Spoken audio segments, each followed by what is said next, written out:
Right, welcome back to B Militaria. So this is a part of a new series that we're doing, and I've got Barry here. Say hello, Barry. Hello, Barry. So what we're going to be doing in this video is actually looking at the AK series of weapons, but in a more up-to-date way. But you're going to tell me all about the AK in its sort of early-ish form, because although we've got hundreds of guns here, the early AKs are actually very difficult to get a hold of now, aren't they? Is it a difficult gun to get a hold of? Russian ones, yeah. Massive, or Soviet ones, depending on... Yeah. So give us a potted history. This is about as early as we can get here, isn't it, at the moment? So what actually have we got here, Barry? Well, that's an AK47. Yeah. So when everyone talks about AKs, when my mum talks about them, or the press, or people not in the know, talk about the AK47. And people like me are like, oh, it's not an AK-47, it's an AKM, and we get all nerdy. Yeah. So, just very quickly, so this is a Polish AK-47. Yeah. So the AK-47 is a 7.62 M43 Soviet caliber assault rifle. Yeah. It's a standard issue for Warsaw Pact forces from the early 50s and still is. Yeah. At least in the Russian Federation and the former Soviet republics. Yeah. And there's 1,000,001 variants, and then there's another 1,000 variants of the variants. Yeah. And the Americans started making them in America when all the Russian weapons ban came. I didn't realise that, yeah. Oh, there are more AKs. So they're American-made AKs? Yeah, there's Kalashnikov USA, which I think may or may not have gone bust, depending on who I'm talking to in America. Yeah. My American colleagues. Yeah, there's PLA, there's Century Arms, there's all these companies in America, because Russian stuff's now banned. Oh, okay. And then they're not very friendly with China now because of Mr. Trump's tariffs and things. Yeah. So they're making their own AKs. Yeah. Very badly, from what I can tell.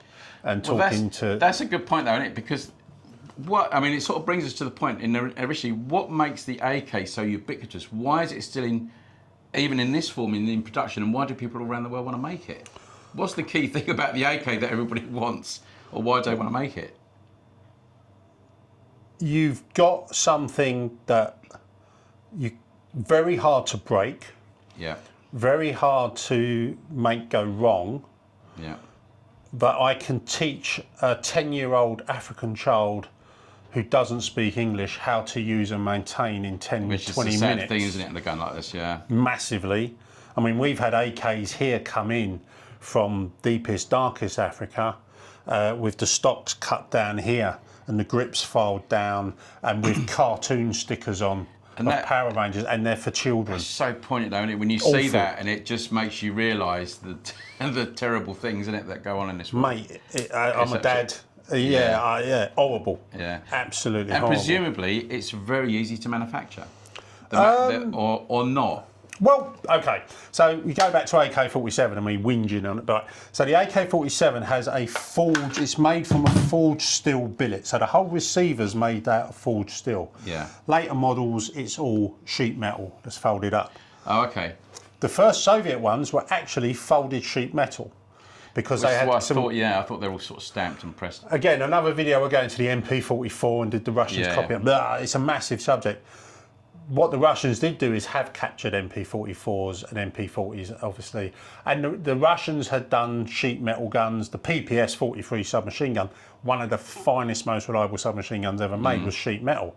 But when you come into an assault rifle that's firing a rifle round, even the post-war intermediate rounds, the pressures compared to pistol ammunition, which submachine guns fire pistol ammunition, is a whole quantum leap in material science and engineering. I don't think people realise how much pressure is actually generated when you fire a cartridge like that in a gun.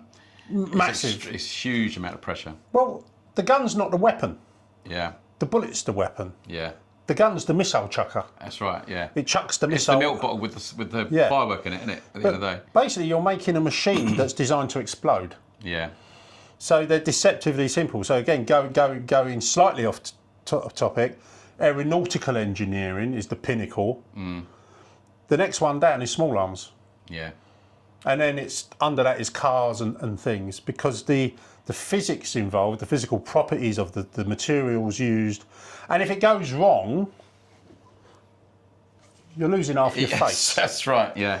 So, you know, there's a whole bunch of things. But going back to, the AK47 is made from a solid billet of steel. Yeah. That's a 47. Whether it's made in Russia, Bulgaria, China, it's generically called the 47. Yeah. And while we're on that point, generically, a lot of what I'm going to be saying today, I have to be generic. Yeah, we can't cater for every single variant, can we? Because it's just too much. Well, but in terms of how the gun functions, it has a very specific system, doesn't it? Yeah. To it, although it's designed in a particular way. Can you just give us a basic overview on how the system works on an AK? I won't use this one because it's not the right specification. So we'll just use the little AKSU. So, but they're all the same, and that's the other thing. No matter what AK I'm talking about today, if it's a Kalashnikov, it strips and works the same mostly. Yeah. So say everything I say when I talk about AKs, when I'm halfway through the sentence, I go, shouldn't have said that because there's an exception. So but they all work the same way. Yeah. So this is the AKSU 74, so the shorter version in the 5.45 caliber. So and where are these made?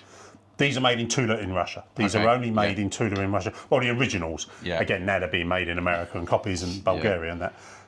30 round magazine, generally. There are 10, 5, 40 drum mags, but most AK magazines in the common calibers, which are 7.62 Soviet and 5.45 Soviet, and yes, there are now lots of other calibers. 5.56 in America, because easy to get. 30 round magazine, made from about 20. We could do an episode on magazines. I mean, it just goes on. Yeah. Magazine goes in, rocks in. Just rocks in, and there's the release. Yeah. Not like the NATO ones. Takes a bit of getting used to, but you've done it 10 times, it's easy. Magazine in. That's the safety and the selector. Which is quite specific to these, isn't it? It's this long lever which is designed so you can actually reach it with your finger, presumably, or your thumb. I used to think that this was done because cold weather mittens. And you can sweep down and do it. After speaking to several former Soviet training sergeants, they laughed at me and said, well, yeah, that is a reason, but the main reason is I get a new training platoon of 30, 35 recruits in the Soviet army doing their national service. I have got at least 2 or 3 recruits who don't speak a word of Russian. They only speak Chukchi, Eskimo or Kazakh. And then I've got about 5 or 6 recruits who can't read or write in Russian. Because they read and write in Georgian or in some other alphabet. And what they told me was it's impossible to ND, so negligent discharge, to fire the weapon by mistake. To get the weapon ready, you have to push down on what is a really stiff thing. Unlike NATO weapons, or most of them, the first position is automatic. 10 rounds a second, or more on this one because it's your well. The second position is semi-automatic, bang, bang, bang. But it takes quite a lot of force, and when you're stressed and scared and badly trained, straight down into semi-automatic. But more importantly, from the training staff's point of view, or for the guy standing in front of you in the patrol, you cannot have your finger on the trigger or on the grip while you're taking the safety off. Far less chance of a negligent discharge.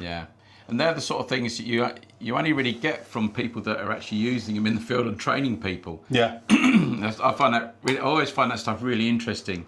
Because it sometimes dispels a few myths, doesn't it, about these guns? Oh, you're almost always wrong. So, in terms of which is very characteristic, is the guns like this, you can see the silhouette of it and you know what it is. Pretty much. And a lot of that is to do with this part of the gun, isn't it, really? Which I'm presuming is like the gas piston? Or what have you got up so, again, going ahead of ourselves. Magazine in, safety off, pocket. Again, that's a very distinct sound, isn't it, with an AK? Very distinct sound. Big, clunky, lovely sound. And again, while we're on the topic, or should we cock it like that? Or should we go, and there's a million videos on. You see all of those in the films, don't you? They're all having a go. But long story short, all AKs strip the same. Only a few have a captive top cover. Yeah, I've just realised that. Yeah, Top cover normally comes. Again, when we go on to the really modern variants, we'll go back onto that. So either take the top cover off or hinge the top cover up. And again, this is 99% of AKs. There's always going to be a section. Push the recoil spring guide and the recoil spring in. Take it out. Pull the bolt back. Pull it out. There's the gas piston on this one. Permanently attached to the bolt. No separate system or anything. Now on this version, instead of having to lift up a lever like you do on the rifles, this just comes off. It's just a tube. Easy peasy cleaning, maintenance, and then on the bolt, you just... So you got the bolt carrier, exactly the same. Slightly different dimensions, the same on all AKs. If you learn to strip one AK, which I obviously need to learn to practice, you can put them all back together. I think the interesting thing is that as they've updated it, as new versions come out, they've made a simple gun even simpler, haven't they, really, almost? Which is always very tricky to do, isn't it? Yeah, why wouldn't you? Exactly. The one thing the Soviets were very good at, in fact the Eastern Europeans in general, I include the Czechs and the Poles in this, they're really good engineers. Yeah. You get the Swiss, the Germans, they're great engineers as well. But they don't have to make a lot of... The other guys, the Eastern European guys, make superb engineering, but with very few working parts. And obviously the lesser working parts, they're more soldier proof. Yeah. And that's it. That is as simple as it is on using an AK. And I say they all work the same. Yeah.